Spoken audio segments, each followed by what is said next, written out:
It's super good. Like, in general, just your actions have consequences. Is the big summary of the patch and why it's good. Like, I play a character who got some of the most biggest nerfs of all, and like I just truly don't care. And also, I think, despite getting a lot of nerfs, I think Soul got nerfed to top 5 probably. is an initial guess. But yeah, it's just so cool. And yeah, the willingness to say like we're nerfing everybody and we mean it. Like, immediately though, it's a game that felt like, instead of when you were getting optimized it being like a 2 interaction game at most, it was like a 6 interaction game now. Because like, all lunging moves, low advancing normals, all that stuff got slapped hard with proration. Like, some of the particularly silly neutral skips that also hit low went from like being a 90% damage starter to a 60% damage starter. Yeah. Like, that's a lot. It's like a big decrease. That's way less damage. Anyway, this stream isn't about Guilty Gear. Yeah. It's true. Like, It's true. It's about Small Town Hero. How is that going so far, by the way, Slyo? That game seems sick. Today was we finished the final boss on that. Closed the curtain on Little Town Hero. It's it's such a fascinating title. Did it maintain being like weirdly tight and weirdly difficult? Like, that seems like it would be like Game Freak being on one. Yeah, that game, like, most of the fights when you're in a boss fight are like you are on a razor's edge. The like final boss we did was about 2 hours long, and Jeez.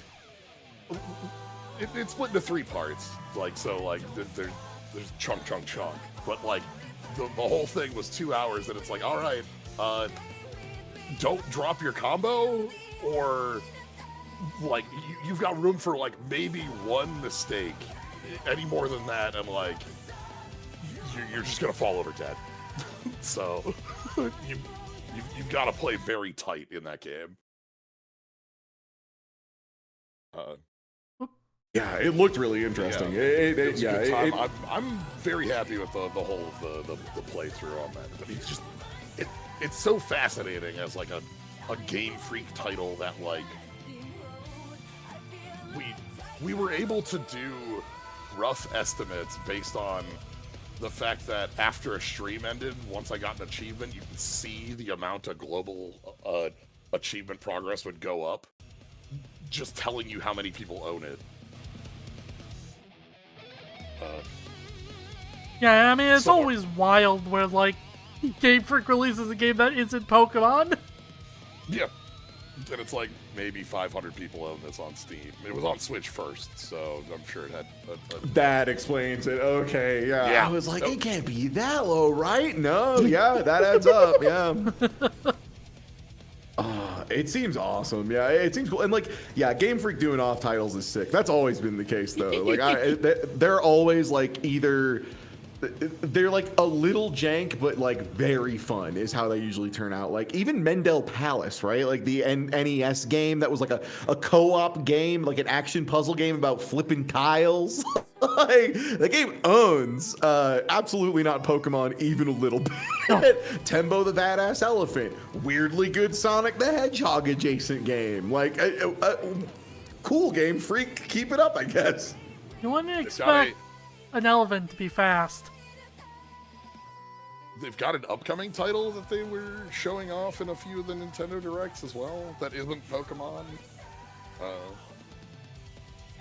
It was it looked more like they were doing a Sekiro of some kind. So, or like I don't quite know what, I don't remember the name of it, but it was a title that they've been showing off over the last. Yeah, I'll be real. I haven't paid enough attention to the last, like, 2 or 3 Nintendo Directs because I don't own a Switch 2. I just realized I left the fan on. I will be back in 1 second. Oh.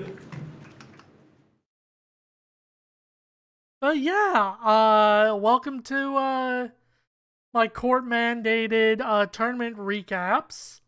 Recaps with a plural because we're going to be talking about 2 different tournaments, actually. Oops. So as I kind of mentioned at the tail end of last stream, local championships as they are now, and again, I think they should have changed the name because it doesn't really define what they are now, but regardless, local championships are now 40 in total, and they get you a lot more shit for going to and winning them. Notably, if 16 players show up, you get a $150 travel voucher. If 32 people show up, and you win, I should say, if 32 people show up, both finalists get a $150 travel voucher. And that can be used for anything, traveling the regionals, traveling the world, whatever. Nice. That's immediately better than most fighting game locals.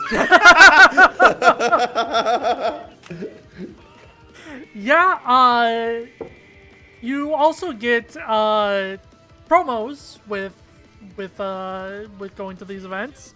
And notably, the promos are a step above what they have been. And let me show you the two promos you get. One for participation, one for making top 8. If you want to go ahead and... Yeah, they look sick. They're also foil. But yeah, if you want to read what these things actually, like, do... I'll be honest, give me a second. I'm partaking in the art. Let me drink deep of this beautiful Zilla. This is I'm liking the Zilla, but I'm also liking the background Mothra. Yeah. The Mothra's so good. Yeah, this is awesome. Like, especially because I'm presuming the foil is like on the green one. It's just like all of the green parts are exposed foil surface with the art on top of it. And if that's the case... Damn, that shit looks crazy, probably. It probably looks super good. Oh, man. I love when cards get art treatments like this where they are just, like, very stylized, but still within, like, the standardized frames and limitations and stuff. Yeah, this is really well done. So, when you said, when you're talking about local championships, from what I remember when we talked about that last time, they're called local championships, but they're larger than like you might think with that name. Like they're yeah, like the I'm gonna talk about it, but the first one I went to had 35 people. I think 35, 34. I can't remember exactly. Second one I went to was 25, but that's still bigger than like what local championships were beforehand, where you would, generally speaking, because every store could have a local championship, generally you would be lucky to hit double-digit people. Okay. And yeah, depending that on makes sense. It's not a super huge game yet. Yeah. And depending on the area, obviously, like, the area I'm in, the southeast, actually has like a very large culmination of players. So a lot of the ones down here are very big, but there are others that don't really hit major numbers, but still, generally speaking, will at least hit the 16. I think because someone, I can't remember their name, but someone on UVS Ultra, which is the main deck building website, unofficial deck building website to specify, of the card game, has been taking all the lists from each event and plugging them into UVS Ultra and just hosting them in a folder. You can see how many, every deck played at every event and how many players showed up and all that. Nice. It's been really fun for finding new, interesting lists to try out.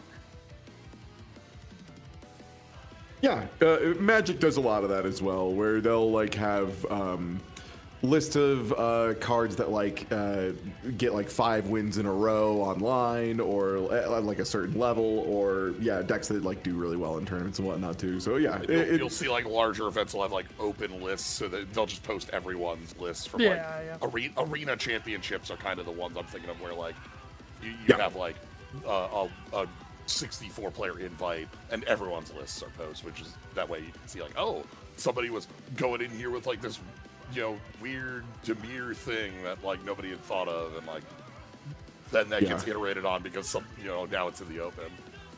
Or in the case of Popper recently, someone found a pizza combo. Whoa, devoted druid. Welcome back, devoted druid.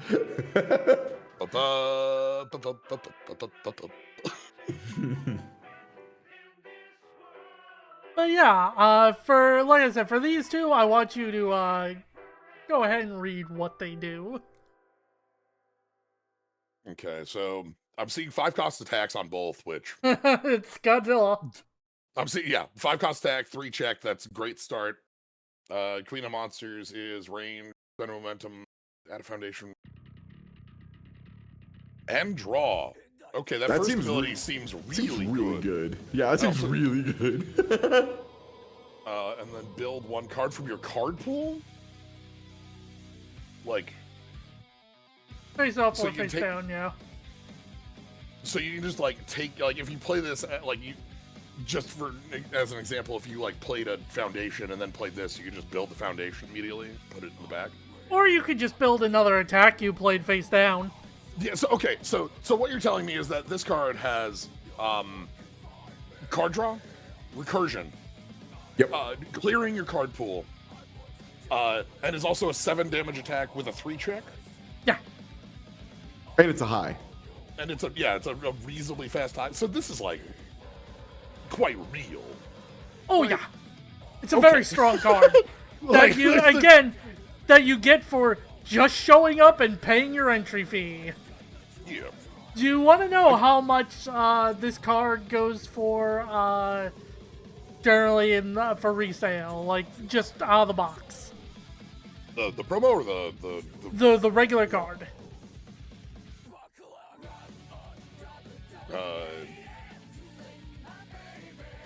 Not sure. I remember you talking about like some cards had hit like 20 to 30 at the top end if they were like generally like the max most in demand. Yeah, the most I've seen a card go for is like $50. I was gonna say, I mean, what was the entry fee? Wait, I'll just ask. What was entry fee? It depends per store. The stores can set their own entry fee. The first one I went to was $20. The second was $15. Okay, so if this thing's worth like $8, you feel pretty fucking good about it, right? Like that's the line for me. I'm gonna guess the card in set's 5 and the promo's 12 or something like that. Like, so going on Rochester's CCG, which is the kind of main website a lot of people use to buy Universus cards, Queen of Monsters goes for $25. Fuck yeah! So you just you're being handed like easy, and that's the from set, not the promo. Yeah, that's from the set. The promo is a little bit cheaper at $20 a piece. Yeah. Okay. Still $20 if you're doing. Yeah, that's good. Like, there's a lot of people who get all hot and bothered about value propositions and individual products of Magic the Gathering, and those people would be very pleased with this information if they heard you pay $15 or $20 to show up and your participation, thanks for showing up, is worth $20. That's good stuff.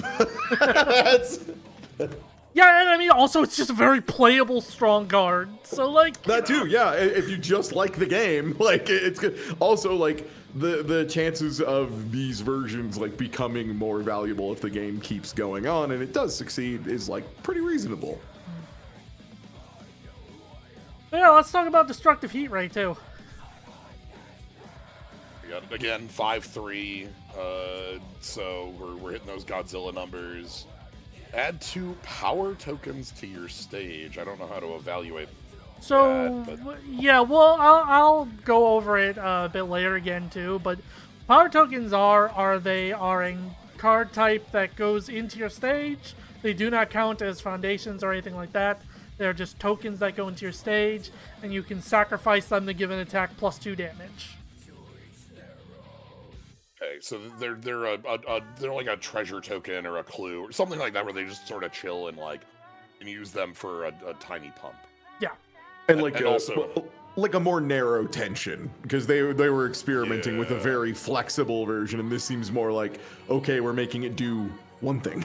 Yeah, and then also flip a foundation with difficulty less than the number of pounds. So on base on this card, this flips a 1 cost foundation just down and then readies.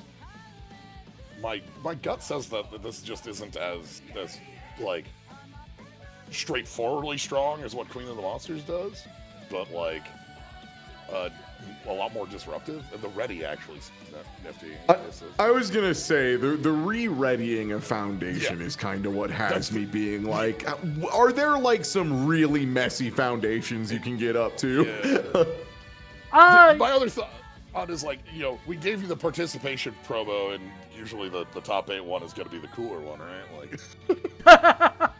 Like, So Destructive Heat Ray it needs more specifically needs those power token based decks to function. That being said, there's a very strong deck right now that pumps a whole fuck ton of power tokens. So this card is worth out of the box, not the promo, is worth $33. Oh wow! Okay, so the top 8 version that's probably worth more, right? Like usually you win it from doing good at the tournament is like people like that. Let me look. and also like there's less of them in circulation. That's a great point. Everyone gets the first one. Shockingly, it's actually, that being said, it's currently out of stock, so, Okay. but that being said, I was it's only gonna say $20.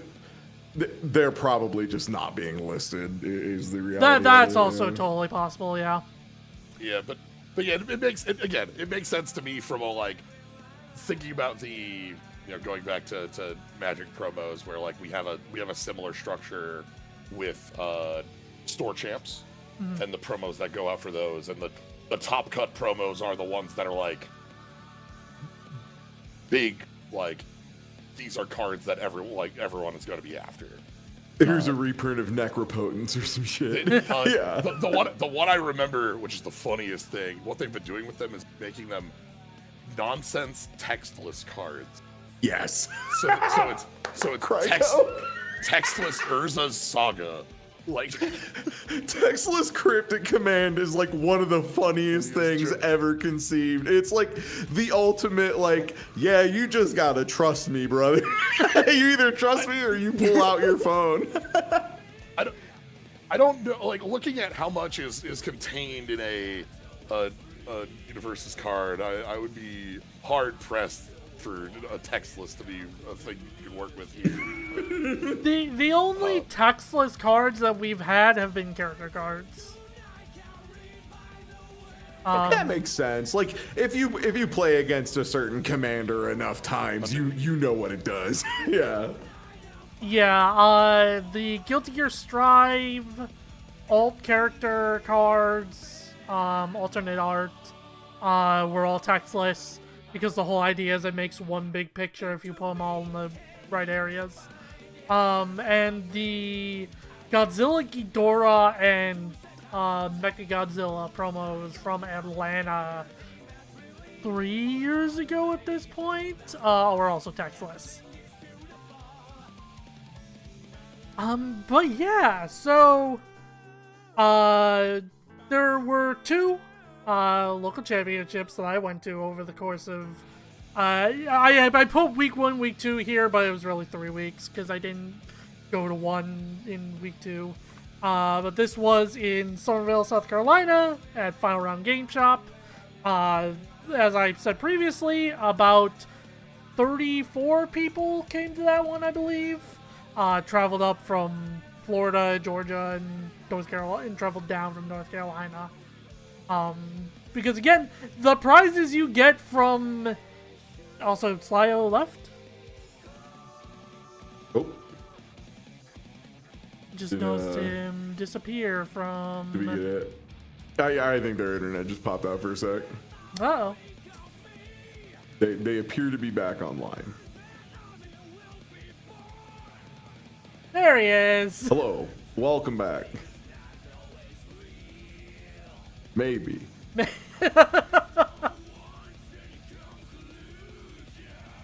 Perhaps.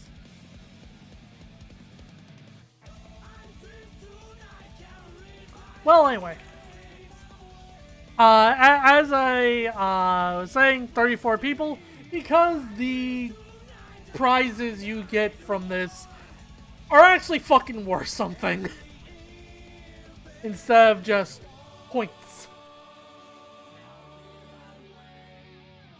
Can you hear it? The pulses of the living, the ironic.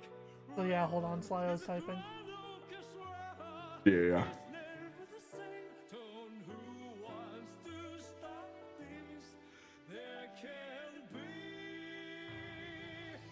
RTC connecting. Do you want to move to my Discord server and we can use the on-air channel and I can hard force a server? Yeah, might not be a bad idea. Okay.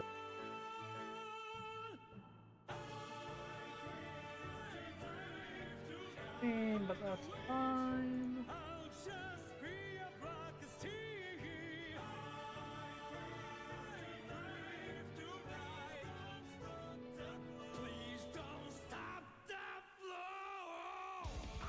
Okay, hello. Is this better? Yes? That way we can switch it around. Hello. Yeah. Hello, I can howdy. Force the server, yeah. Great. And guess what I had to do? That's right, baby. Nothing. He still got it. But yeah, prizes are actually worth the damn. So people are actually going to show up to these events that are supposed to be miniature regionals. But yeah, for this event, I'm actually going to show you a number of cards, just kind of get you the idea of what this character does. If you want to go ahead and read what the king here does. He gets 3 counters, and then you can remove a counter to reduce the damage of an attack to 3. The big thing there is original Ghidorah did the whole like 3 life bars thing, right? Yeah. This is just like a similar concept, but harder to blow out. Like, you can't just like nullify this ability on one turn and then just instantly kill him once and it's over, right? Yeah, getting sealed, if your character gets sealed or committed, still really hurts, but it's not as damning as if you did it on original Ghidorah. It's not you take triple damage as a prank. Yeah, like Vuln Plus, huh? That's interesting. But, so you've got 33 starting health and like major reduction multiple times, so you are hard to kill, very hard. Yeah, still the control man, which if I remember correctly was kind of Ghidorah's whole thing originally. So, this Ghidorah is played more aggro, and because that aggro, because he just gives stats to his attacks for effectively free, the top response allows him to play a much more lazier defensive game plan and much more safer, because he doesn't have to always rely on blocking. Oh, You can okay. just Yeah, so take- you get to lean in and dump your hand a lot more and just be Sure. like, I can block one of these with a counter, whatever, and Basically, just play out a little more. Right, like And- you're at 33 and like you know that like you can only take 9 damage from 3 big. You're cool for a while. And at least, like, the little bit I've played of this, it did not seem like a game where it was terribly easy in early turns to just rip out, like, 3 huge hits in a row. Yeah, I mean, checking good is always just rolling straight 5s is always a thing that's going to happen, but it is not entirely likely. So I'm here focused in on Koenma handing us the little spirit egg that we're gonna throw and get rid of a fire. Yeah, may I with. offer you an egg?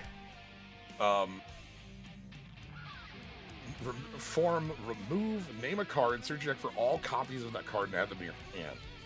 Then name another card, search your rival's deck for all copies of a named card, and remove them.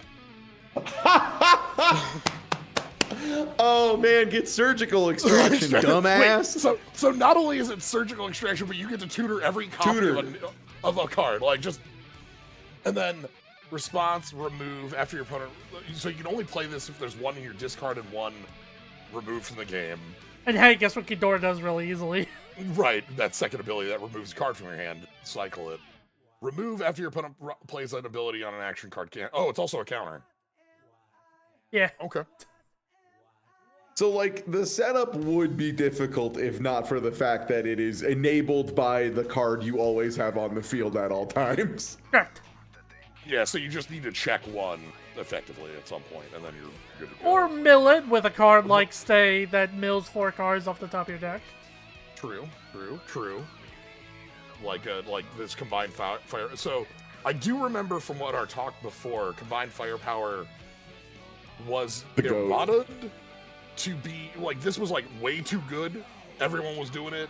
It's like the best, but we didn't want to ban the card because it was in like a starter deck.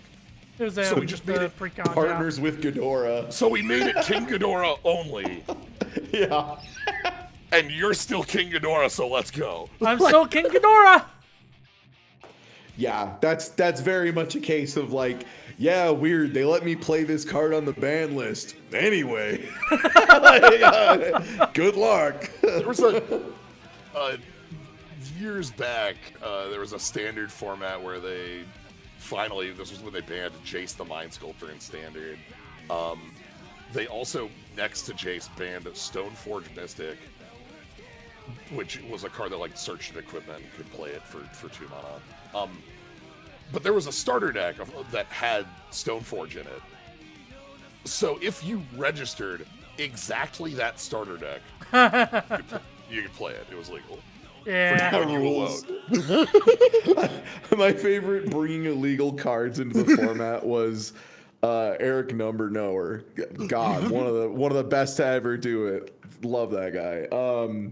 Was playing in an Eternal tournament I had set up that like restrict. It was essentially like a way to restrict down to mostly commons and uncommons while still having it be like fairly playable. It was designed to be like a easy format for people to get into and not feel like they were just going to get blown out by a pile of 60 rares, right? And Eric just brought this card called Knuckle Bones as his like one rare. Yeah. Yes. And when you play it, it just like immediately like gave you random cards to play, and therefore managed to get like a bunch of cards that were not legal into the format, and like did pretty good with it too. Because yeah, it turns out if you're just like cheating in cards that are above curve, yeah, it works out sometimes. Incredible. I That didn't know was that a was fun Eric. time. Yeah. Yeah, that was Eric. I remember that, yeah. I remember that happening. I didn't remember that was Eric. Damn. Good old Knucklebone. Yeah, we had a sort of similar-ish thing happen in our game. Back pre-set 6, I think it was, of when we were still the My Hero Academia card game. Decks used to only be 50 cards minimum. It was later upgrade to 60 cards, but if you went to a tournament with a starter deck, technically that would be not legal, but because if you only had the starter deck stuff, you could play with it. Okay. Despite Yeah, it being 50 cards. Because you want people to be able to show up with the starter deck and play. Yeah. But yeah, there are more cards that kind of go in with this deck. But, okay, I'm seeing a lot more synergy on the remove from play stuff. The world's on that previous one, it was like draw 3 if you hit with this. Yeah. In here, we've got like another remove. If you haven't removed a card this turn, draw, and that's you're obviously always going to have that active. King Ghidorah, Superfly Stomp lets you in a card. Jawjammer seems like a real pain in the ass. This seems like a real pain in the ass card a to very deal with. That's a strong card. throw. Yeah. That's a throw. You ain't blocking this. Yeah. So- That is very much I'm doing something to you in a game that you usually can like react pretty strongly. I'm also noting that you've shown a very large number of attacks. So yeah, you're getting in. Yeah. 22 attacks was in my list, I believe. Obviously, multiple copies of these cards were played. I didn't do the exact number count, but yeah. Yeah. But Yes, yeah. that seems sick. Death Ghidorah was my game plan for Somerville. And I sit down against another Godzilla character. Okay. Whose abilities might look a little familiar. God, Attacks with pretty difficulty 5. Get a bonus. Yeah, when you attack, you attack. They love that, huh? They love that for Godzilla. Add Just a like, power token.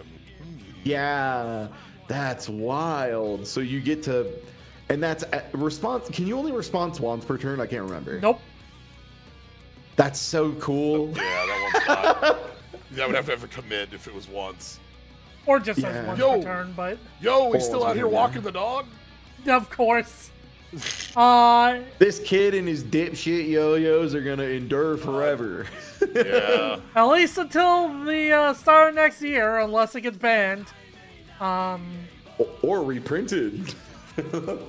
Well, so they did technically reprint Walk the Dog recently, but they explicitly stated it does not extend the It life doesn't of the change card. the rotation. Okay, Yeah. that's That a- makes sense. That makes sense. Yeah, that's a technique that the Pokemon TCG likes to use. In the bottom nice.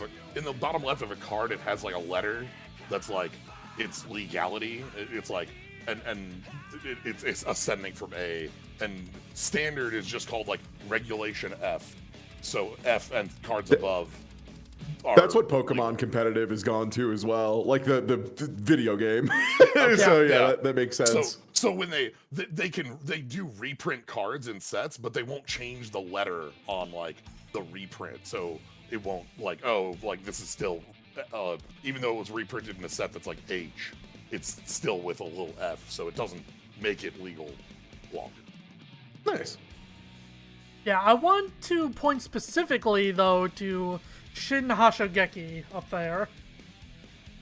Okay. Yeah. Powerful 3, which is any amount of momentum for +3 damage per. Response after this attack receives a damage bonus of 2 or greater. Your rival commits a foundation. Yeah, because it's a stun fireball. It's the electric one. So So it stuns you. Yeah. So after you use the powerful, it'll bounce, but also, does that get the response from your Ability, printed- yes. That counts as receiving a bonus immediately? Okay. Yep. And hey, what do Alright. power tokens do? Yeah, they stack for 2 damage, huh? Is that interesting? So you tap your opponent out completely, and then they're dead because this is coming in for 16? That's the idea, yeah. Okay. All right. And of course, Wow.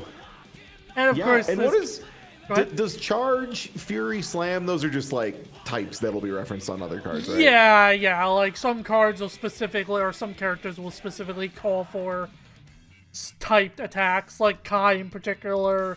His ability only works off of Like charged magic. or ranged. Okay, yeah.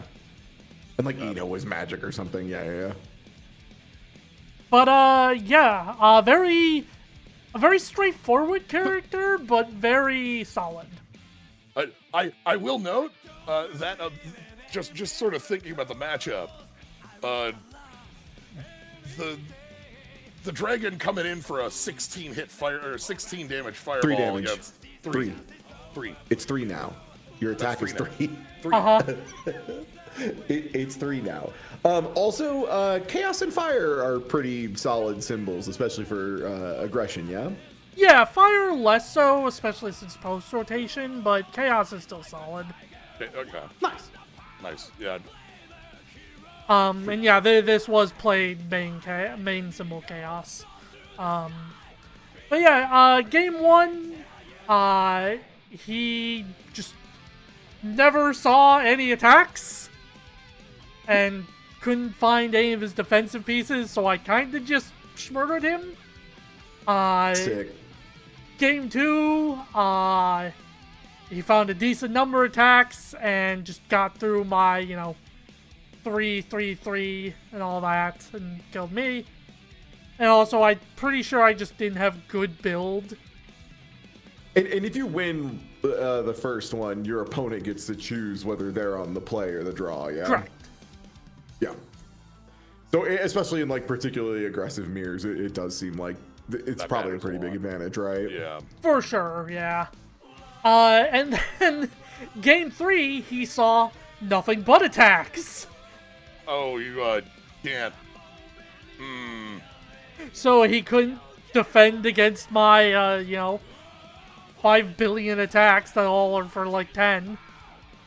So, yeah, went into the tournament 2-1. Actually, I'll go over that after a bit. I won't spoil that I part. mean, this might just be a case of, it reads to me like when the feast or famine character is famine. Yeah. A little bit, yeah. In general, too, and I'll talk about this at the end of this particular tournament. Ghidorah is very well suited to fighting these types of decks because, as Ty mentioned, 3. 3. Like again, 3. if Shin Hasugeki is coming in for 23. Even if I'm all tapped out, yeah.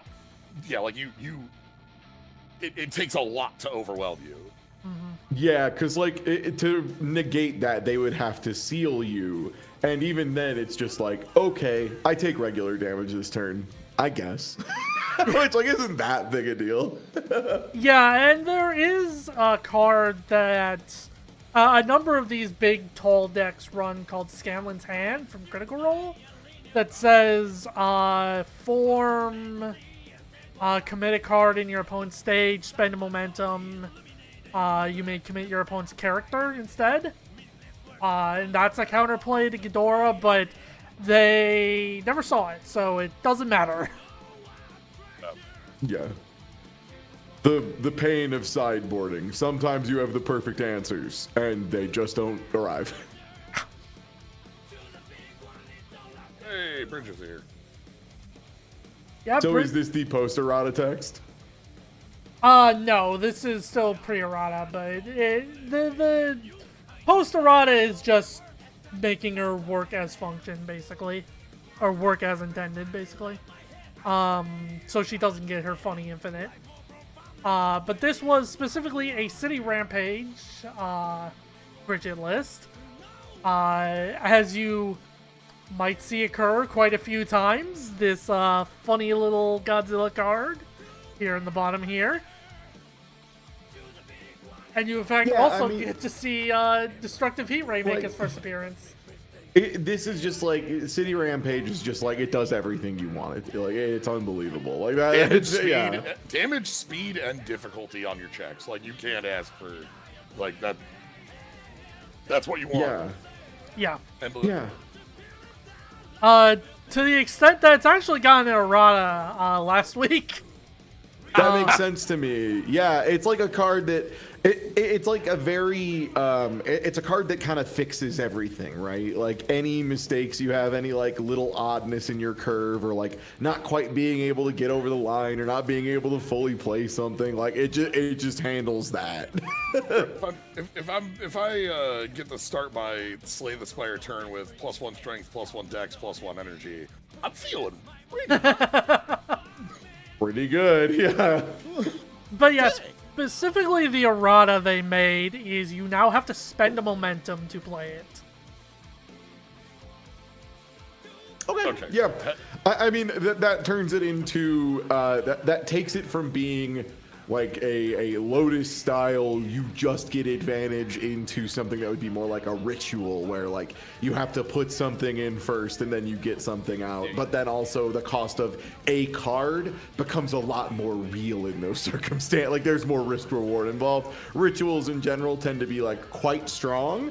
But nowhere near as crazy as like things that are just put them in for free, get a chicken nugget. Right, every time we went over a card with a Lotus in its name versus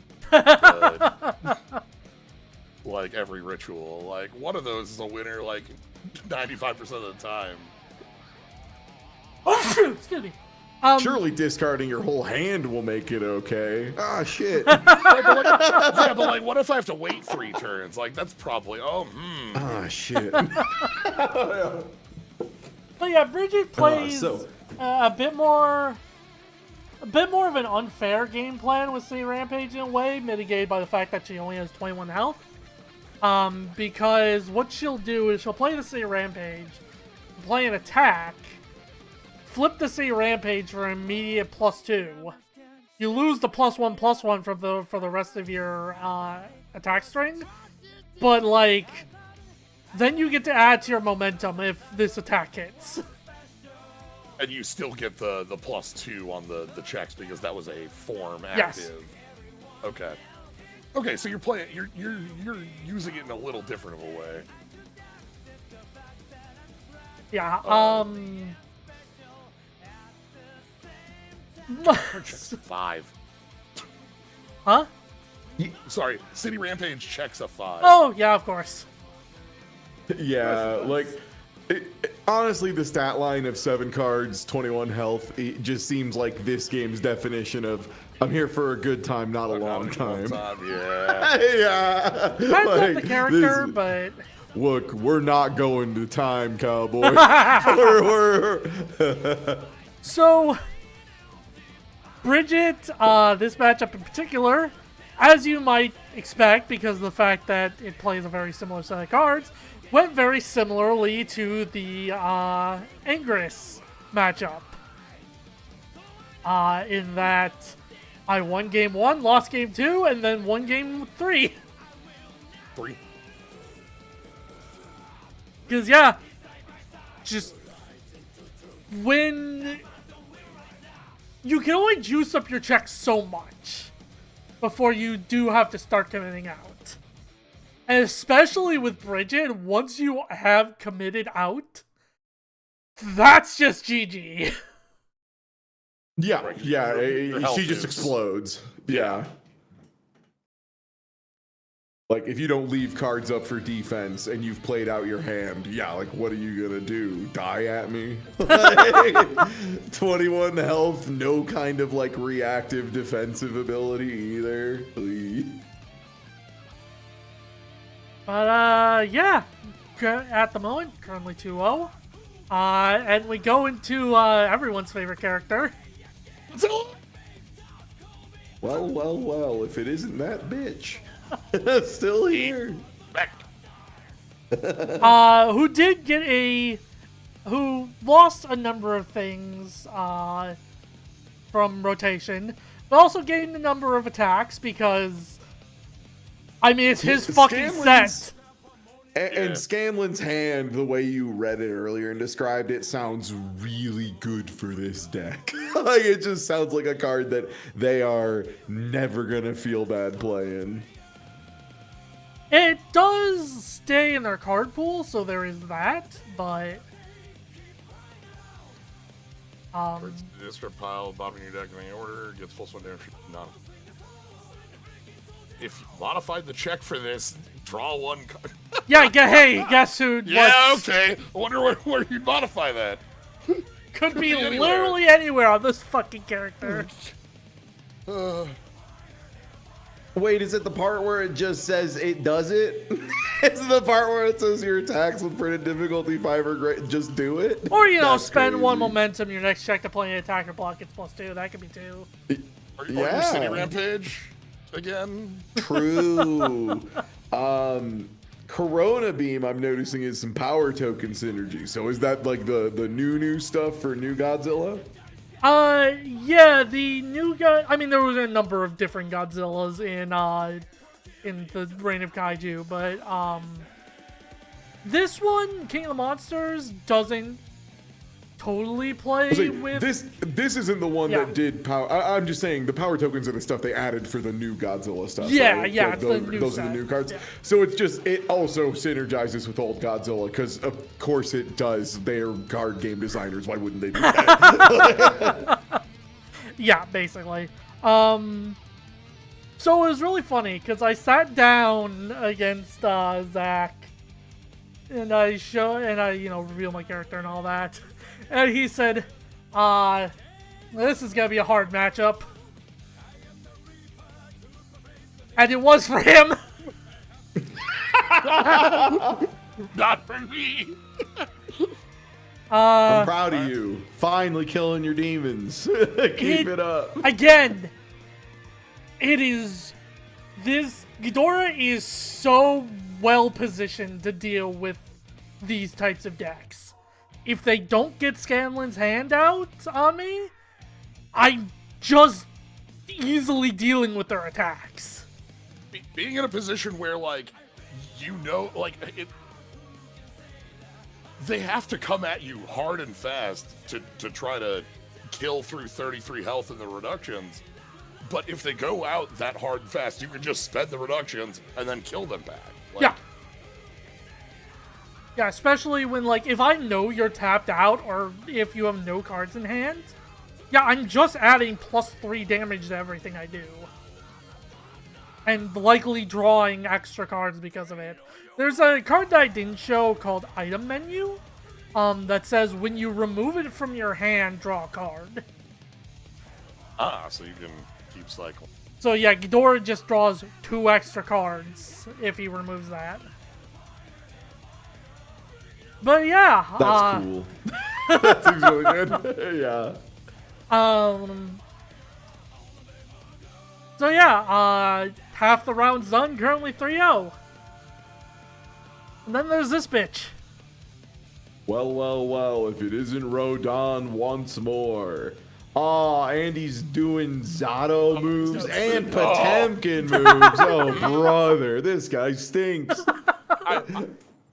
I noticed that we have multiple tension cards pulling in on Rodan here. Giant monster in the sky just doing an RC and like Yeah, What symbol is that? I actually do not Void. recognize Void? that one. Void, yeah. Okay. yeah.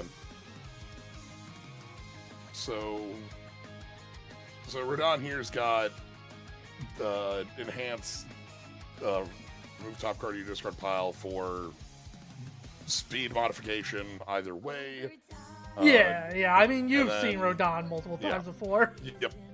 Yeah, our big buddy. However, his new tools, Invite Hell, Heat Tackle, and Batra Arrives are, Yeah, Annoying. Rival Mills 3, which, like, sure. I mean, I guess that's probably really nice if you think your opponent's, like, setting up the top of their deck in some way, shape, or yeah, form. if you've stacked your deck in some manner. But, it's the remove Yeah. one card from the discard pile. That's, No, you can't. Yeah, oh no, you're yeah. Koenma. not my Koenma, Yeah. my combined firepower! Yeah. Oh, you can't be doing that either. Oh boy, that's also Yeah. bad. Well, if it isn't Graveyard Hate. I'm also noticing Batra arrives as a really nice, just like, Batra Arrives is a fucked up card! yeah, that's a foundation that cancels a foundation. I was gonna say, yeah, that feels like a land that just says, No. which is like, Nah. yeah, that's really good. If they printed a land that said counter, you'd be like, Yep. well, are you sure about that? Yeah, The, it is a commit cost, which means it's repeatable over the course of multiple turns. And it's not unique. Yeah, that's. You can have multiple of these in your stage at a time.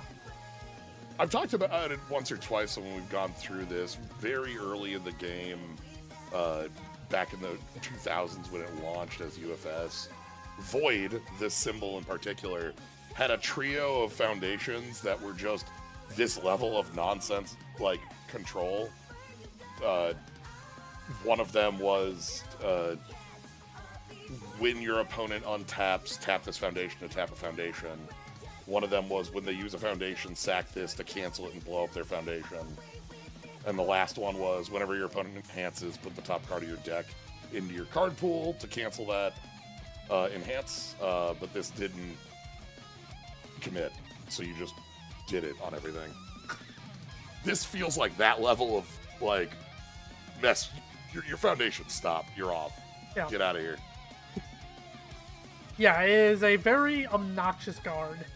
That is also the kind of card that, like, scales with, like, the power level of the format pretty aggressively, right? Like, you could probably play this in some, like, what's the term y'all use for, like, legacy or historic formats? Retro. Or, like, eternal formats.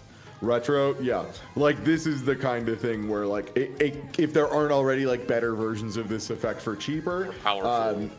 this is good because they're gonna have screwy things for you to stop, right? Yeah. Yeah, More- speaking the of more annoying powerful the cards, format, there's the also better. Heat Tackle. Heat Tackle's so funny. That's an unbelievable response action. Response, if it's in your card pool, seal it. And after your rival plays an ability that adds any number of cards to their hand, tell them to go fuck themselves. Like, that is so mean. And then you get a tension blitz token, or you get a RC token. Cool.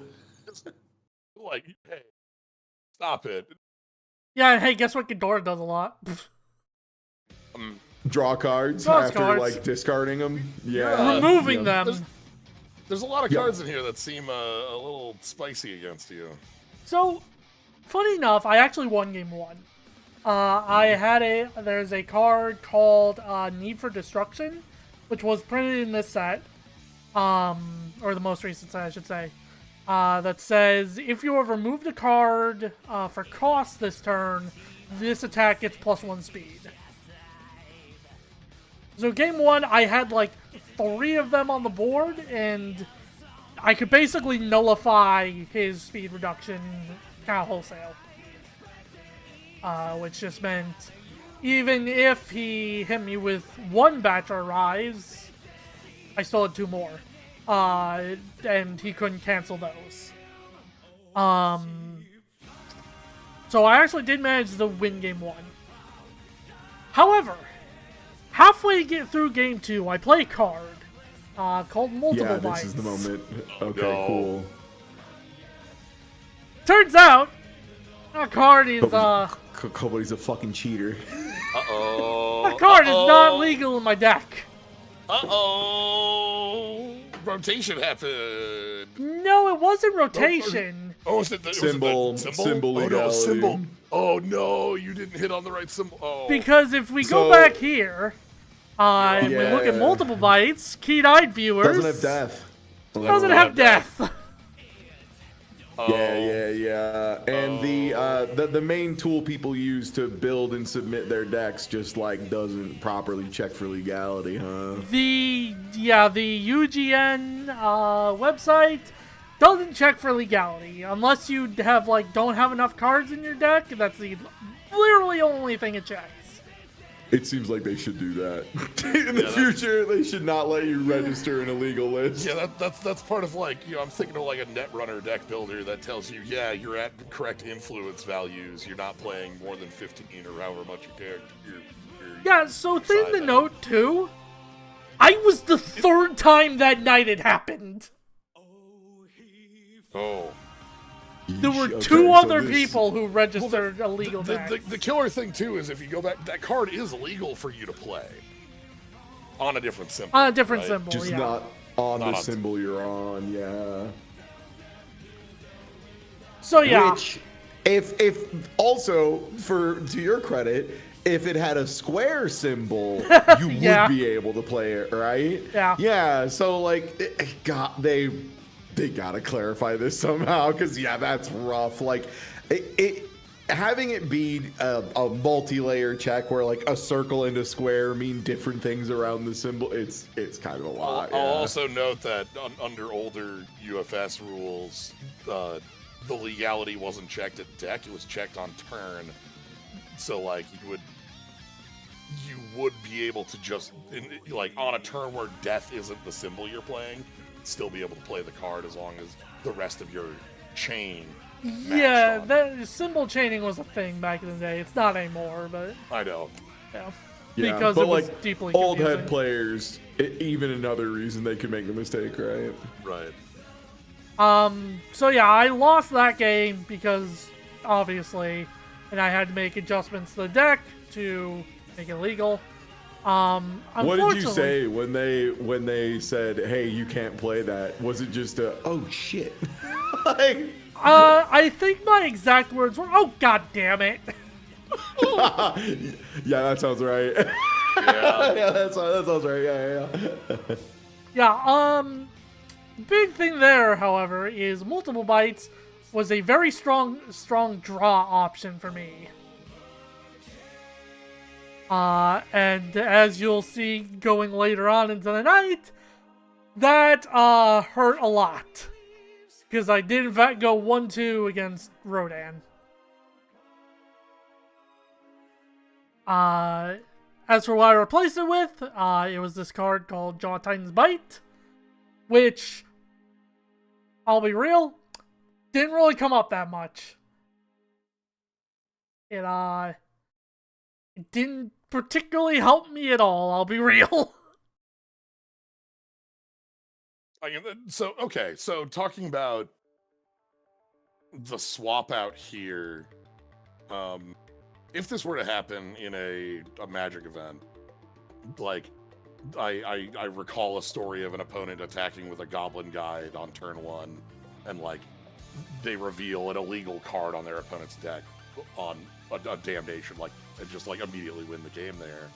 If you swapped out in the middle of a tournament, you would have to swap out to basic land. Because you like otherwise you could like option select where like oh sorry, that was supposed to be a cryptic command, like let me put in this other, like you can't just like swap a card in and out, so you're only allowed to swap in like a basic, obviously, because otherwise you try and run something sneaky for like the first 2 or 3 rounds, and then when you get a better feel for what the field is actually playing and like what's advancing and what you probably want to be set up for in game 4 1. removal spells that are good for me. Yeah, realizing, damn, there's a lot of Badger Mole Cubs in here. and yeah, being like, I actually wanted to put in 4 copies of Bitter Triumph, thank you. Yeah. But like there's not basic lands obviously in Universus, so like you just kind of like pull whatever you could into the deck, Basically, or like something. Put in basically whatever you had on hand, and like I didn't bring my whole collection. Right, you're just like, well, finding anything that's a 4/3 check with a 2 mid block that I can play. Yeah, like, it was a card that I had considered going in the deck, but I ended up cutting a long time ago. Because there's only, like, one character I really like that would play this card, and I don't think Ghidorah is really it. But it went in my deck anyway. Yeah, that makes sense.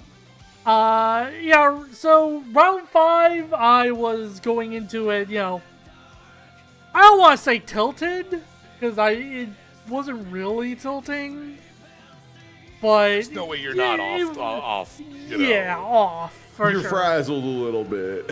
Yeah. You've been hit. Wow, I hate the art on Coming to Terms. What's like the tears are like ejecting like thick tears out of the middle of her eyeball? Not into it. Don't love that. So you got a big old smog monster over here. 633, so that seems to be about the default stat line going about these days. For the big boys at least. Mill 1, after your attack deals damage, your rival loses X health. X equals the block modifier of the cardinal this way. Oh, so you build your deck in a stupid way for this guy, huh? Response. Commit, after you take damage from an unblocked attack, your rival adds the top card of their deck to their card pool face down. Oh, so you can also just make attacking you a pain in the nuts. Okay. And then, like, I am noticing every card shown off here has a 3 block modifier for that first. Yeah. Terms, Sex Foundation, if your attack deals damage to a character, you're... Oh, that's just like an extra point of, like push more damage. And you have throws. A lot of throws to guarantee that the mill 3 hits. Yeah. And then enhance, flip the foundation, attack deals damage, your rival loses. So I'm seeing stuff that's gonna hit, and because it's throws, and then things that make it damage bleeds through. Gonna note that that 3s don't stop this. No, it doesn't. Because you get hit by a throw, and then all of a sudden you get bled for 6 more damage afterwards. Yeah, there was one instance where, I think it was specifically Jawjammer he played. And I set the 3, and he goes through, all of his stuff between coming to terms, cut deep, and Adora's effect himself. I ended up taking 9 damage that turn. Or that attack, rather. On the 3. On the 3. So... This matches up really strongly against your defenses. Yeah, I end up going 0-2 this matchup because just straight up, it nullifies my entire game plan, my defensive game plan. I can't just set and also to 3. It's just response on any attack dealing damage, which they are guaranteed to deal damage. That's their whole thing. That's it. It's really, it's a really interesting to see a very different style of it's like, oh, no, this is just a bunch of unblockables that are just going to drain you. Mm-hmm. Yeah, and there's, other characters, have ways to mitigate this and don't have as much problems with Adora as I did, but because of what my game plan is... Yep, the way it lines up just real bad for you. Yeah, it's just a really bad matchup. Yeah, you are fully relying on your character's ability as defense, and you don't get it in this matchup. It just doesn't work right. So you're pretty smoked. And then smogged even. Yeah. So despite this, if I had won my last game, I would actually end up in top 8 because my tiebreakers were really fucking good. Because the first 3 people I played all ended up in top 8. So effectively, I just needed to win my last matchup, and I would have been in top 8. And I sit down against a character I've never really seen before.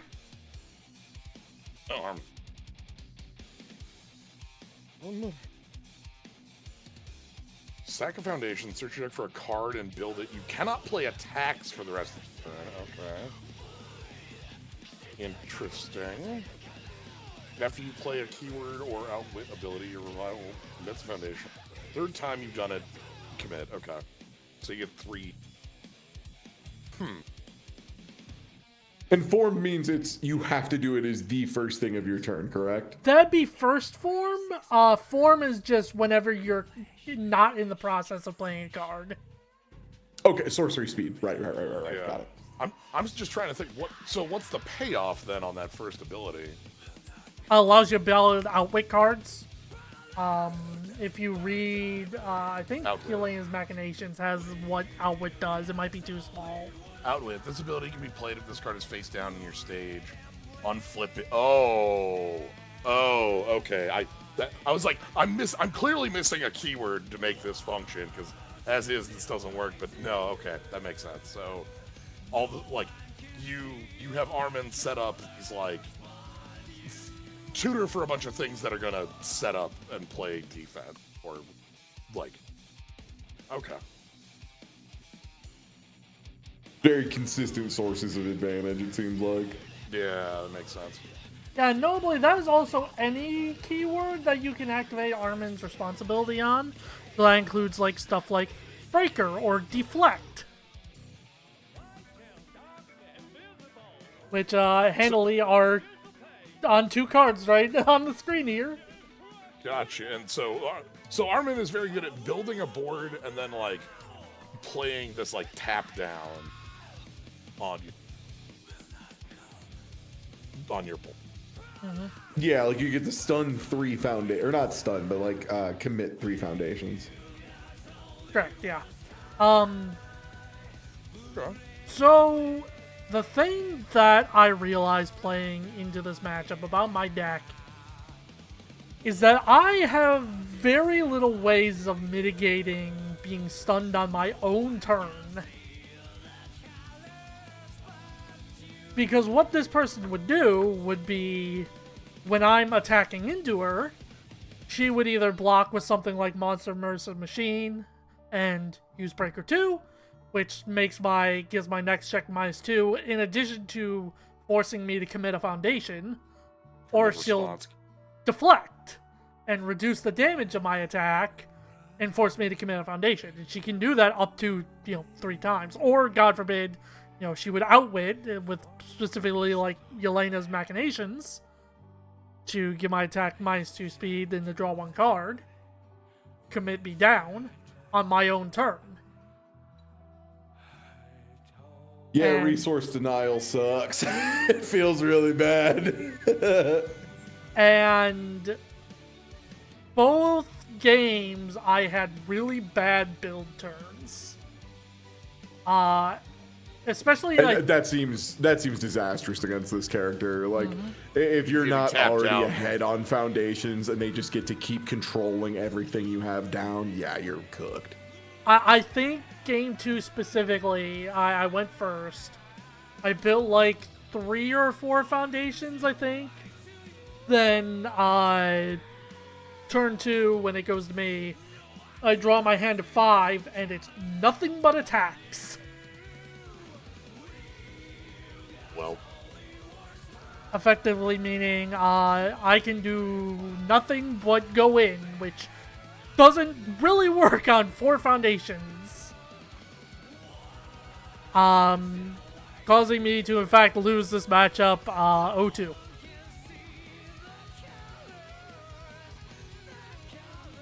So altogether, I went 3-3 and it ended up in 12th place. If I had, like I said, if I had won that final game, I would have made top 8, and we would have, considering what the top 8 was, I think I would have defended myself pretty well, because again, it was a lot of the same people I had played earlier in the day, who were all playing big, tall attacks, which Ghidorah is very well suited for. And yeah, a few things I learned. Like I said, losing multiple bites really fucking hurt, because it was just guaranteed draw that I could deploy whenever it was in my hands. Yeah, it just cantrips itself. It just replaces itself, so it's just super easy to play. Like I said, deck is really well suited to dealing with the big 5 difficulty attack package. Yeah, no way to manage getting stunned on my own turn or getting my card pool clogged by, say, Hedora or other other cards like Ocean Buddies, which says flip both players add a card into their card pool. Throws only Hedora, just ignores my entire defensive game plan. And the big thing, which was part of the whole reason I played the death package in particular, was Koenma's, and yeah, I activated it twice during the entire event, and It feels like a sideboardy card to me, where Yeah, like it's pretty- something that's very good if your opponent is basing their entire game plan around one card, and you can bring it in and smoke them for it. yeah, But crowd like attraction other than like that, yeah. There's cards that are similar to this in Magic the Gathering. Surgical Extraction being like the big one, where You're just allowed to point at someone's graveyard and say, you don't have those anymore. And it's devastating for some decks. Like, if a deck is named Doomsday and you go, you don't have Doomsday, they go, shit, and lose. But, yeah, so that was the first local championship I went to. The second one was in Concord, North Carolina. I went to the store called the Mighty Meeple. Meeple's mentioned. What is a meeple? I don't know what that is. It's a little... They're funny little guys that were like pieces in, was it Carcassonne originally? Yeah, you get them in like specific board games where it's like, here are these little guys that define your like placement on a table or like current. Ah, okay. They're usually like small wooden with like a rounded head, like kind of comedic proportions because they're tiny wooden Carcassonne. Okay, fair enough. But yeah, I changed my deck a bit. Specifically, I changed symbols. Okay, now we're on. Okay, now we're on evil. Yeah, which allows me to actually fucking play multiple bites. That's cool. That's good. Yeah. Happy Chaos card. And it's just no text other than it's just the no text tension. one. Yeah. Yeah. But it's a square. So And I presume it's just like very efficient stat wise for what it is. So, Roman Cancel, as you might remember, has 4 different abilities on it. One of which is spend a Roman Cancel token, spend a momentum, reduces attack damage to 3. we So you continue get it. another 3. More 3s. I got more 3s. Okay. So yeah, that was kind of the main reason I played at the ready. Plus, it's a 5-speed attack. It only has 2 damage, but I can add 3 damage and combine firepower to make it bigger. But yeah, beyond that, most of the list was the same. I had to take out a few attacks, but they were replaced by At the Ready and the Ripper Arrives. Specifically the Ripper Arrives because Ghidorah draws a lot. So having to discard a card isn't that huge of a deal. And I can activate the second ability on it pretty easily and give my next attack +2/+2. And it forces your opponent to discard a card. So it's strictly not card disadvantage, which is like a big... Yeah. That's big. Yeah, I would like to have 2 more Tri-Gravity Beams because I was only running 2. I think it would have helped a lot, but... Here's what it is. But yeah, game 1, I went up against a character I wasn't really expecting that much. Alright, we got one of those, like, champion Well, cards. if it isn't Jacob Johnson, comma, a guy. Yeah. Just a regular-ass dude. If you block with an action card, build it face down. Okay, weird, tricky, like it. And then enhance this attack gets +2 or -1 speed. Sacrifice 1 face down foundation. If an action is added to your discard pile this way, draw 1 card and build 1 card from your hand face down. This is the kind of thing that got those stupid posts of people being like, if I made a champion card, it would be a 4/4 green creature with trample for 5 mana. Yeah.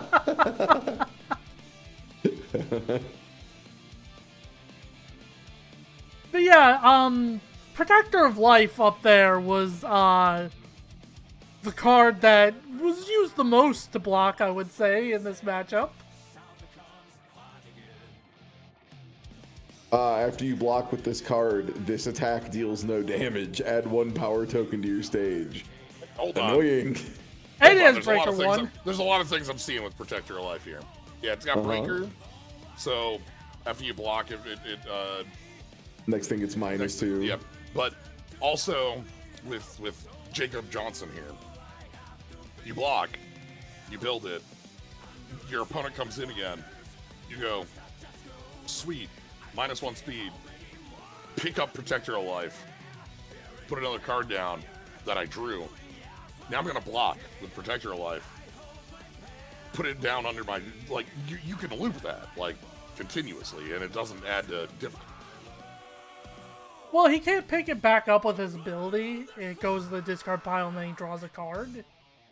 Oh, it doesn't. But he was running 4 of them, so you know. Yeah, you just keep going. Yeah, because you don't lose resources for blocking with it because it goes out of your card pool, and then you sack it after you, like, maybe you already use it for a check, and then draw a replacement for it. Or potentially he could pick it up with Sensisu later on his turn. Build the foundation you play. Okay. Yeah, a very annoying deck to play against. Very hard to crack if he gets a wall going. Game 1, eventually, like, he just runs me through all my, you know, everything I can do and just kills me on a crackback. So I lose game 1. Game 2, if I remember correctly, I just straight kind of kill him very early before he can build up his very obnoxious board and make him discard cards through Ripper, Rise, and Trigraph Beam. Game 3, he managed to build up that board again, and we flat out go to time, but because of how time works, I do manage to get the kill and go 2-1. How? Nice. How does time work? So once time is called, it goes into overtime. And 10 minutes gets added to the clock. Basically, I believe it's the player who went second gets the last turn. So if player 2 can't, if neither player can kill each other, it would go to tie. Basically, okay, but you did manage to get the kill in the last 10 minutes. Yes. Okay. Yeah. So usually when we say go to time, that means like it's called because of time. Oh, yeah, fair, the match fair, is yeah. over. Yeah, because Yeah. Yeah, no, that was mostly just to say it got down to the fucking wire. Yeah. Yeah. Like with Magic, when you hit the timer on the round, active player finish your turn, 5 additional turns. If nobody's dead from there, it's a draw. Or the older Yu-Gi-Oh rules, which were finish the finish of the phase you're in. And then highest life wins.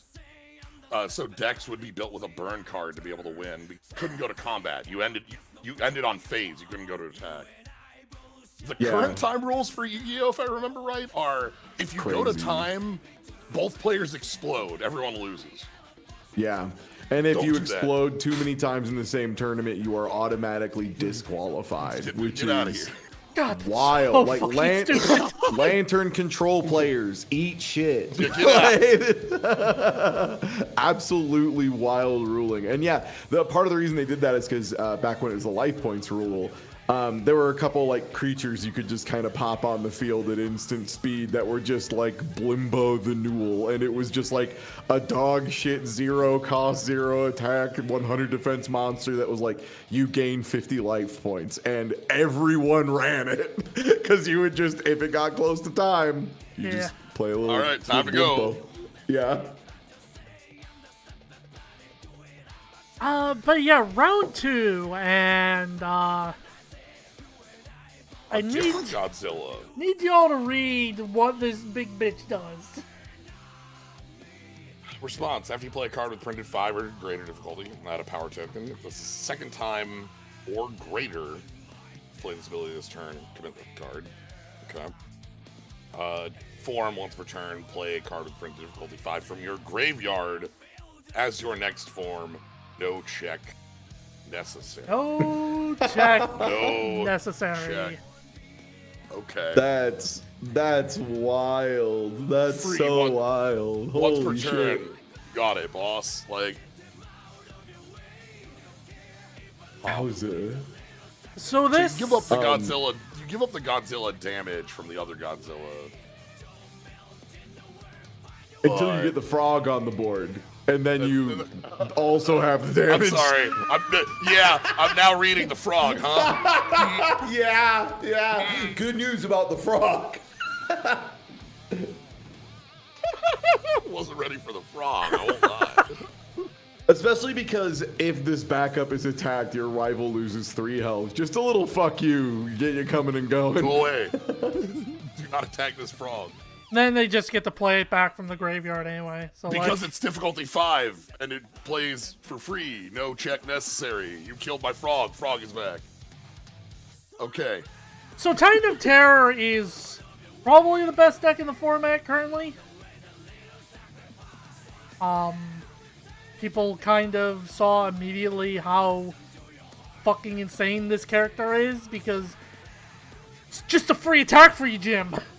I don't know what game I could play where recur a card from free from the grave every turn for no cost isn't And, like like, the most busted shit you could do. And like not like a super cheap card, because like, hey, Slyo, you know what card could kind of do that? A card that was like reasonably cheap to play that you could guarantee was in your starting hand at the beginning of the game that let you cast a cheap permanent of like 2 or so cost or less for free from the graveyard once per turn. That's right, Luris, the most fucking banned card ever created. Banned in Vintage. You don't get banned in Vintage. That doesn't happen. The rules of Vintage are cards get restricted. Like, there are so few times that Magic the Gathering has had to fully errata a mechanic. And what Companion was it would start in your hand for free, guaranteed if you met some condition, which generally were too easy to meet. And then what they did is now you have to pay 3 mana to take it from outside of the game and put it into your hand at sorcery speed.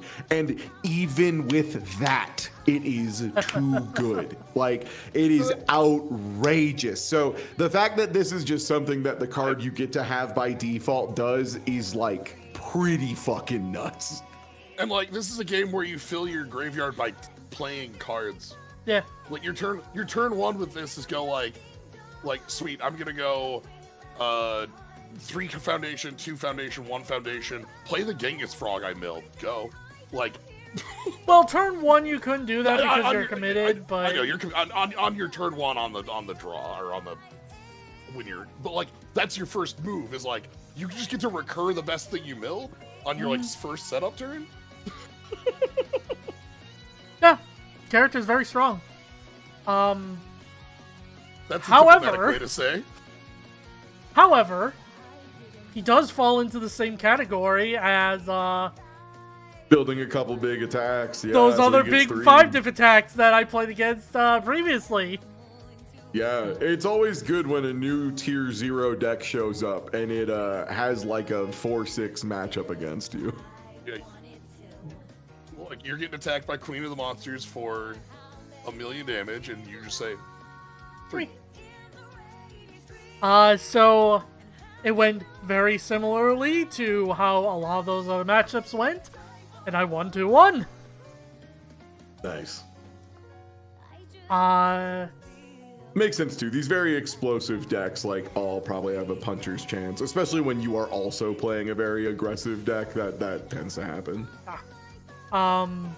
Yeah, these big, tall decks are just handleable by Ghidorah. I'm not over how strong that form is. Yeah, Like what yeah. the fuck? Well, I probably going to get errated after Chicago. there's no world where this is a fair card. Like I'm not someone who plays this game, but like Like, its symbols would need to be like a turd from a butt to make this like a fair card. They would have to make a new symbol, and it's just a turd emoji, and all the cards in it are horrible. Like, Because, like, imagine your your sixth hand size is actually 7, and the 7th's free. I will say, Titan of Terror does actually have one major weakness, and that is, it's probably what's stopping him from being, like, fully tier 0. No defense on face, absurdly low health for a 6-hander. yeah, 28 is a pretty easy thing to blow through comparatively, but God, it's just... Yeah, you are all out. Like, looking at this is the most all out aggression thing, and then you say 3, so that's a good place to be. Like, But yeah, going into round 3, I saw another character that I was not expecting at all. one of these flip titans, armored. 4 more card types in your stage. You can really slow momentum. Flip a rival foundation form to Titan. Non-attacks, you have -1 difficulty. Okay. Back, attacks you +1 damage for each card type in your stage, which is 4 minimum because of that first line of text. Rivals get -1. I will say too, just notably, character card is a card type. Oh, those are in play, right. 1 card in stage. Okay. So, you know what is another card that counts as a card type in your stage? It's not an attack that generates them here, but power tokens count as cards in your stage. Oh, and they're like they're like token. Like token, yeah. They are a separate card type that now targets Reiner's transform. Interesting. So with Godzilla, Reiner got an extra card that he can use to transform. Both games I played against this person, he transformed turn 1. I was gonna say, the thing is, not only is it another type, which is like a huge advantage, but it's a type that's like a free goodie that's getting stapled on a lot of other shit. See, yeah, like I was reading this and it's like 4 card types, and in my head it's like, okay, that's like foundation, backup, and it's like, how do you Attack. get to 4 here? But like, Character, yeah. Because like the character gives you a free one, so it's actually 3, and then the power is a free goodie. Yeah, okay. Yeah, there are also 2 assets that this character plays that say, when you play this card, build it.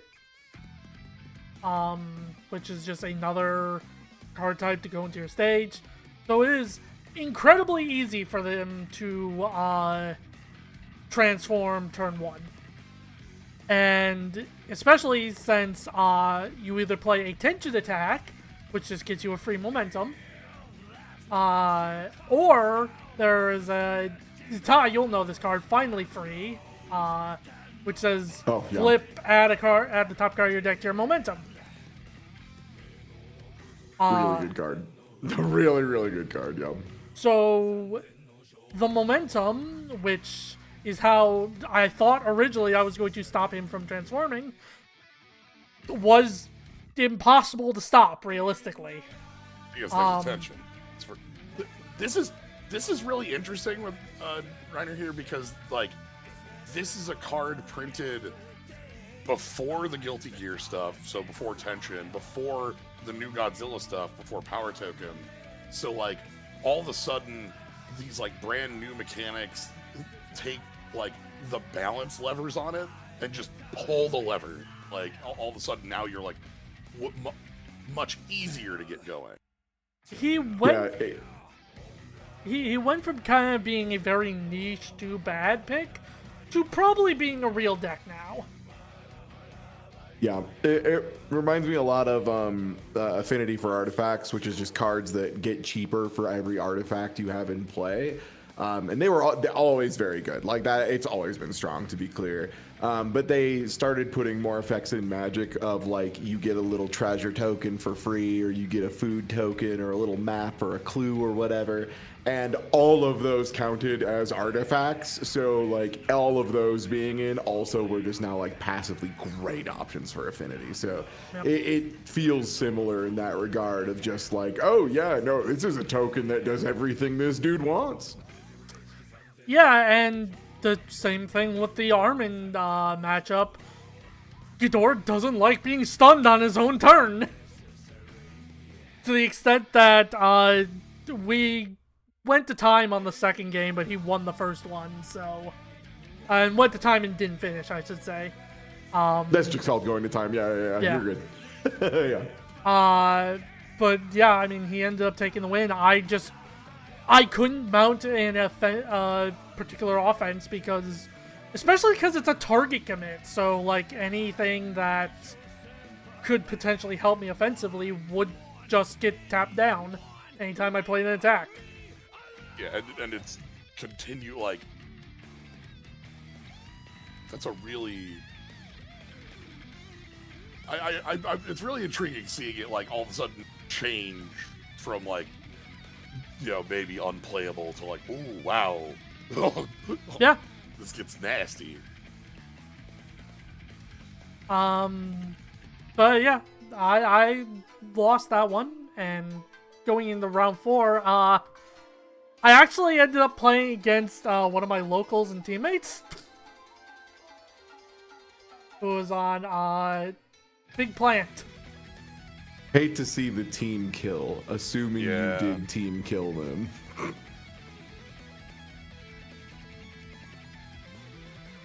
Sorry, Michael, but I'm rooting against you today.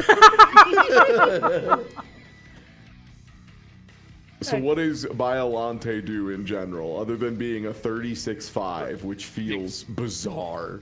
It's a lot of health. Yeah, she gets to effectively pull a card from her graveyard by putting a card in her card pool. And then gives all attacks plus or minus 1 damage for each face down. And if you look at Referee Jury down there,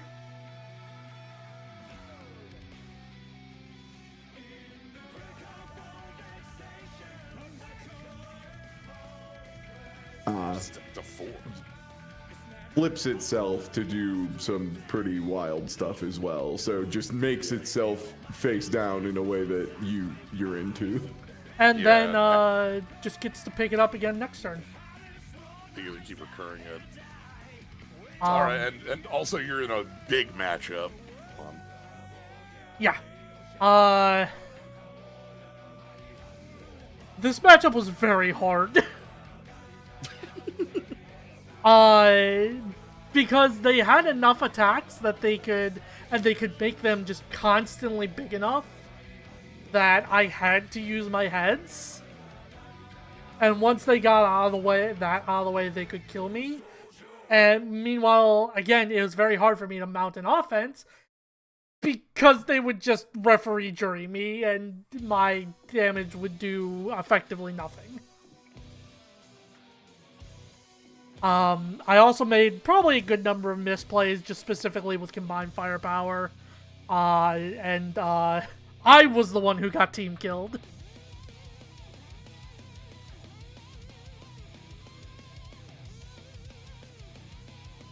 How much had you played this, like, back and forth?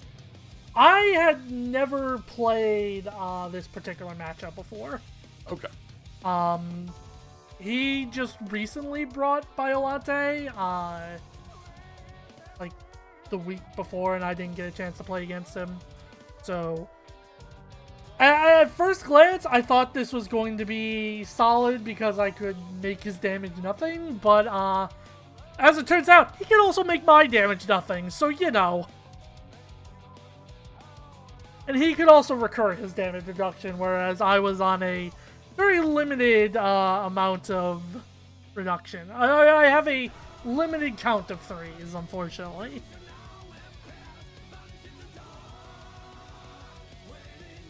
More Godzillas. Yo, Bigglemania! Yeah.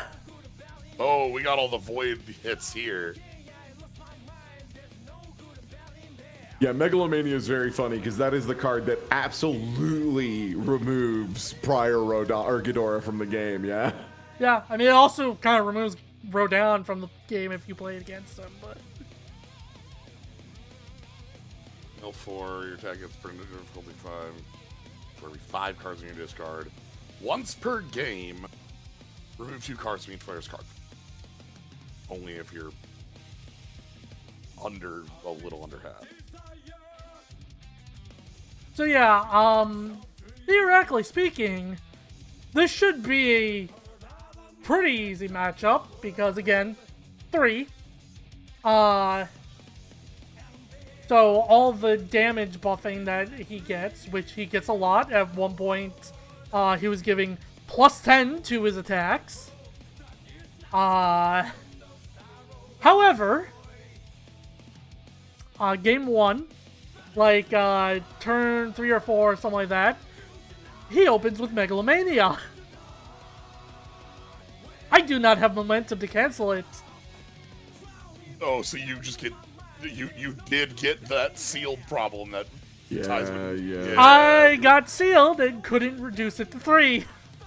Yeah, for anyone unaware, the big thing that Megalomania says is steal 1 card in your rival's stage, and it doesn't specify what card, and that, or what type, which means you can seal their character, which I'm guessing is what you're doing in 99 out of 100 cases. Yeah.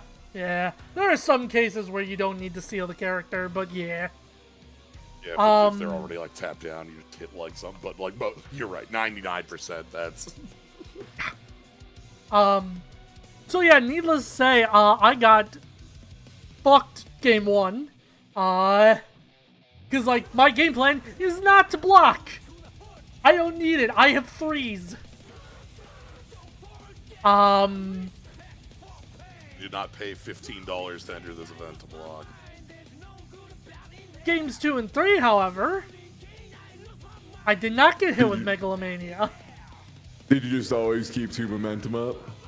No, I did keep roaming cancels up to make sure, just in general, that I could 3 if that happened. But in general, I just never saw Megalomania after that first game. Nice. And so they might have only been running a 1 of for it as a tech card. Game 3 especially, during one of their attack turns, they checked really fucking badly. And after you see that pot buster in there. Yeah. And after 3 attacks, they were pretty much completely tapped out. Yeah, for anyone unaware, that bottom right corner 2 in Potbuster is a notable rule breaker, derogatory in this game. That sucks. That's just kind of a random chance to whiff on even the basically guaranteed cards if you didn't have Potbuster in your deck. Mm-hmm. Yeah, you gotta know. You are paying a cost to include it. Yeah. And it's a potentially very strong card.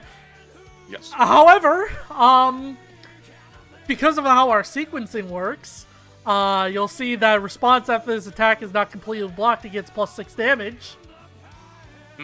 3. Most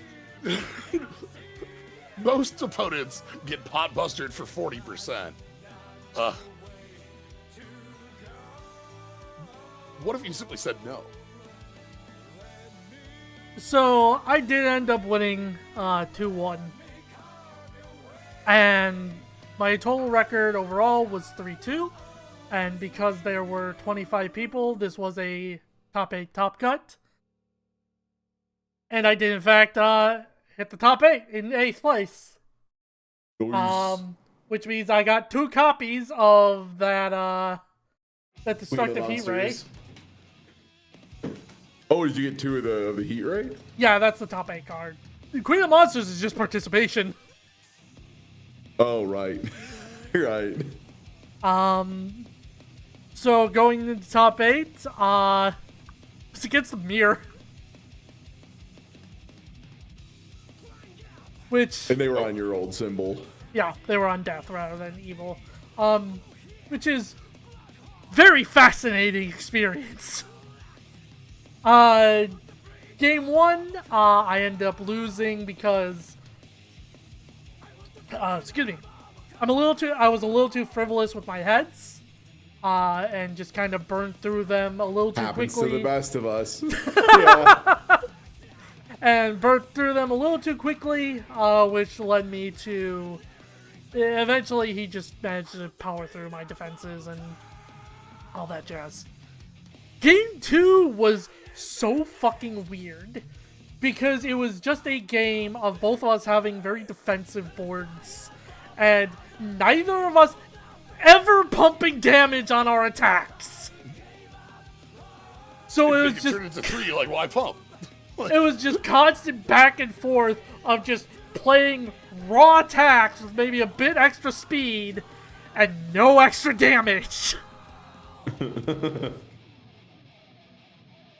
But Yeah, because, like, if your opponent dies at the end of the game with all 3 head counters, you don't give a shit. That's good. Like, I got him. Like, why pump if you're just gonna throw it back down? It's fine. I don't need to spend that resource. yeah, so I do end up losing overall at 0-2. I do think the death symbol has more attacks that are stronger for Ghidorah versus the evil symbol. Especially because I didn't say it earlier, but Multiple Bites was effectively a replacement for a card called Battle Lore Release, which I didn't have and was in another teammate's deck, so I couldn't borrow it. So I made the decision to replace it with a illegal card, but details.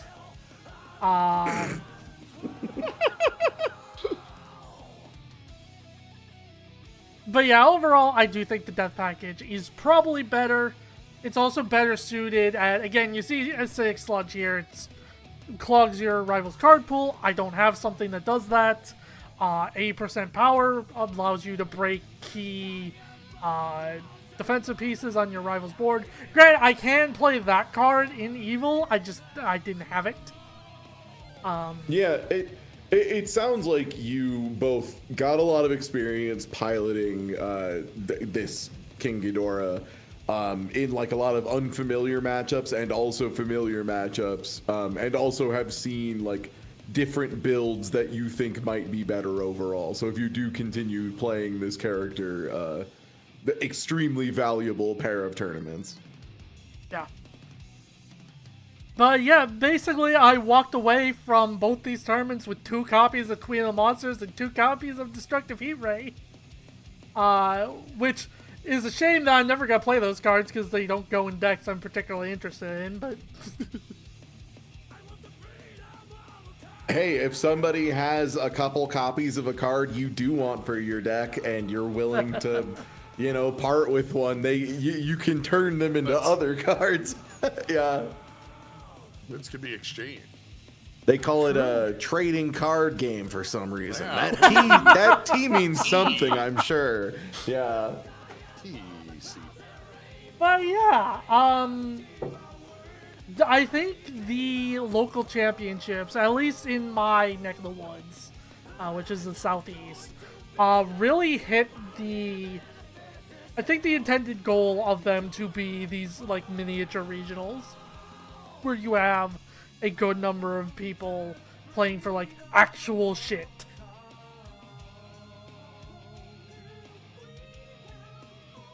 And granted, I didn't get that travel voucher, but hey. Oh, actually, one last thing. This person actually ended up winning the whole thing. That makes sense to me. This feels like a rogue deck that's very yeah. explosive and people are not ready for. Again, because this comes out of nowhere. All of a sudden, there's some new stuff that takes this from I've never thought about this character after it got released to I'm sorry. What do you mean you flipped on turn 1? Yeah. I'm sorry. You get how much damage? Yeah. The person I played in top 8 was actually the all other finalist. And from what I understand, it was effectively a 2-0. It was 2-1 because Luke made an illegal play at some point and got a game loss, I think, without realizing game loss it. and then sweep it anyway. Okay. Yeah. But yeah, Reiner 3, I think is, along with Ghidorah, is very well suited to taking on the current meta giants. Just because very few decks have ways to manage getting stunned on your own turn. A lot of that kind of stun hate that we used to have got rotated out. So, but yeah, thank you everyone for coming to my court-mandated tournament reports. Yep. I am going to raid over to Tayros. And I will Classic. see y'all the next time I do this. Because, I mean, there's more of them coming up in a month or two. So, you know. Yeah, I guess quick question before you raid over. Are you planning on sticking on Ghidorah and trying to play that list and maybe like building out your deck a little bit towards the death plan? I'm not entirely sure. I kind of want to either go, honestly, for either Reiner 3 here or Shin Godzilla. There was a really cool Shin Godzilla list over in the UK that I want to give a try sometime. I need to get the shit for it, but it is very much planning on making your opponent have nothing. Yeah, Ghidorah seems to make sense for you, in my opinion. That seems like a deck that like you pilot well. Yeah, we will see. I would, if I plan on going with Ghidorah, I definitely need to make a number of changes. Would need to get those Balor releases at some point. Etc, etc. But yeah, I am going to hit the raid button and I will see you all later.